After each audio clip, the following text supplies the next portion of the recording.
Hey, good afternoon, everybody. It's Steve, Real Progressives.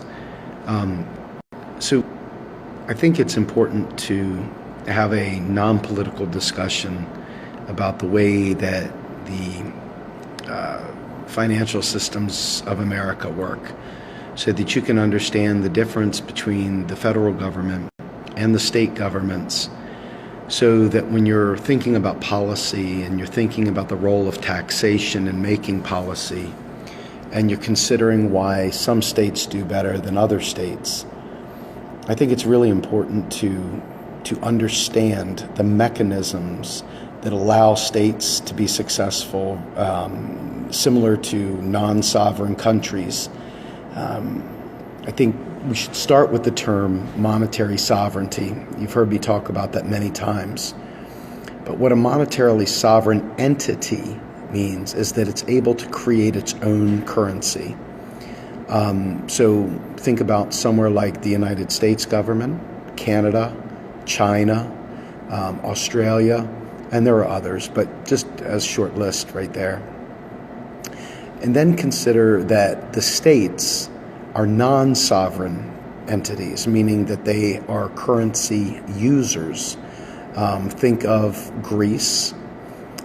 Think of Detroit, Michigan. Think about Puerto Rico. Think about Buffalo, New York. These places are non-sovereign entities, meaning that they have to have a revenue stream that they have to draw either by tax revenue, by loans, by investments, some other means of providing income to fund whatever it is that they do. So you see different states have different policies based on attracting businesses to them, because the states live and die by tax revenue, and like I said, or other investments into the state. The federal government is the currency issuer in the United States situation. So the federal government, it doesn't tax for the same reason that the states do. The states tax, like I said, to pay for things. The states do have like a credit card of sorts. The federal government doesn't. The federal government, when the Congress writes a bill, the federal government then issues those dollars out to wherever those funds need to go. The Federal Reserve goes ahead and, like any bank, will go ahead and push those funds out. And let's just say, hypothetically, the Fed charges, I mean, this is not what it is right now, it's 0%, but let's say it was at 1.5%, Fed would then charge the government back that, and that money would just be printed back in there. It's not via tax dollars.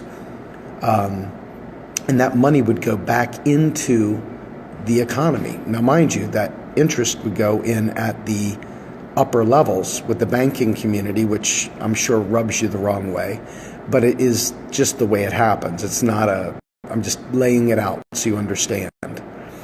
So the issue is that when you think about the states, and you think about which states succeed and which states fail, you have to look at which states are net importers and which states are net exporters, which states have a natural flow of currency coming into them based on goods and services they produce, versus which states are actually the ones that are buying the goods and services. Now, everybody makes something and everybody buys something. The question is, what is the balance of trade within that state? So you look at places like Texas, and Texas has taken great pride in poaching businesses from all over the country. They lower the taxes, they give sweetheart deals to corporations, they come in there, they basically lower the standard of living for many other people by not investing in some of the basic infrastructure, schools and stuff like that.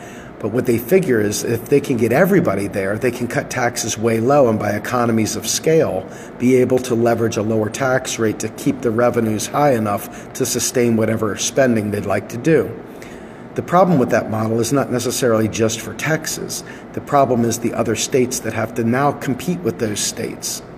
So what ends up happening is each state begins to try to cut their own taxes. And those states that try to raise their taxes, they end up driving business away. They end up making it difficult, more expensive for people to live there. So what you end up having is the wealthy people living in these states where the taxes are higher and the services are greater, et cetera. because they can afford it, and then it becomes elitist. Think San Francisco, California right now, where the most wealthy people in America live, and the wealth gap is the most incredible. So you look down at Puerto Rico, and we just recently had a situation where the feds decided they were going to try and put custodianship out there to manage the finances of Puerto Rico, basically turning them into a Greece within our own country. And you look what they did to Detroit, and they basically made them mortgage off everything, sell away their artifacts, sell away their art, and so forth. All of which completely avoidable. Same with places like Harrisburg, Pennsylvania, where I am, where the state capital actually went bankrupt. So what happens is this: the federal government needs to be able to take a look at what states are net producers, net exporters. They have the business, they have the industry, and they need to offset that in the states that are not net exporters. And they need to be able to find a way to fund the states so that we don't have businesses scrambling from one state to another, leaving a whole bunch of people there without work, leaving people without jobs. But this spiral is not an accident. In order to attract businesses there, they cut their taxes, which then in turn cuts funding for schools, which then in turn cuts funding for other services that are necessary within the state. So unfortunately, you have this divide, the red state versus the blue state mindset. And what happens is that the red states have grown used to a different level of funding, a different level of living. They like not being infringed upon, but they don't realize that what's happening is that by cutting services and stuff, they are, in essence, denied many services that they need, like health care. They're denied public roads, good quality public roads. They're denied, the school systems are abominable. The facilities are abominable. So you have to look at what it is that they value. And I think it's important to understand that our federal government could fix this instantly. It could fix it instantly.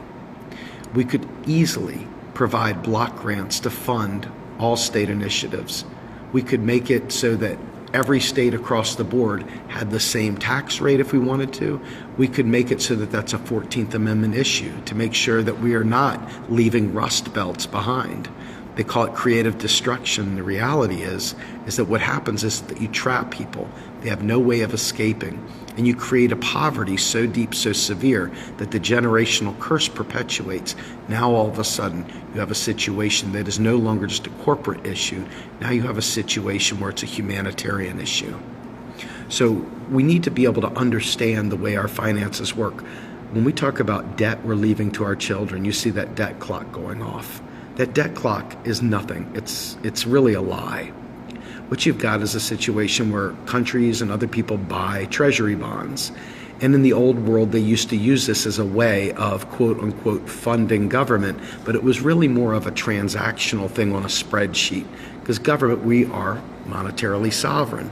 So the issue was never a matter of whether we ran out of dollars. The issue was whether we wanted to ease money into the system, which would, back in the gold standard days, quote unquote, devalue currency and so forth. But in 1971, for those of you who have not heard this before, I'll tell you, Richard Nixon removed us from the Bretton Woods Accord. By removing us from the Bretton Woods Accord, he removed a lot of strictures that were put on the money supply. We're no longer tied to a little pie of gold. We're now tied to whatever is productive work. So if there's something productive out there, we never have an issue of not having enough money to pay for it. We can pay money for anything that we have productive work for. So this is really important stuff, right? You've been thinking all along that the country is strapped, that we've got a government credit card, that there are unfunded wars, there are all these things. The reality is it's not true. It's not true.